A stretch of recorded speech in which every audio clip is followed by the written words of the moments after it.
ஓம் சக்தி ஓம் மலையனூர் அங்காளம்மன் தாயே துணை. இன்றைக்கி என்ன பதிவுனா, நம்ம மலையனூருக்கு போகணும்னு நினைக்கிறவங்க அம்மா அழைச்சாதான் நம்ம போக முடியும் அப்படின்னு சொல்கிறோம்ல. அம்மா நம்மளுடைய கனவுல சொல்லுவாங்க. நம்ம அம்மா நம்மளை கனவுல ஒரு செவ்வாடை புடவை கட்டிக்கிட்டு நம்மளை கூப்பிடுவாங்க. அப்போ அம்மா நம்மளை மலையனூருக்கு கூப்பிட்றாங்க. அம்மாவும் அப்பாவும் வருவாங்க. சிவனும் பார்வதியும் தான் நம்மளை மலையனூர் கூப்பிட்ற மாதிரி இருக்கும். நம்ம கனவுல வர்ற மாரி இருக்கும்.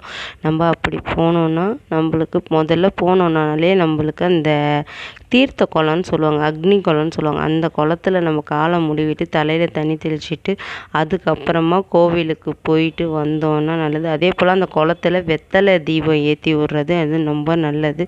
வெத்தலையோட தீபம் ஏற்றணுன்னா நமக்கு பின்னாடி நல்ல ஜெகஜோதியாக இருந்துச்சுன்னா நமக்கு நல்லது நடக்க போகுதுன்னு அர்த்தம்.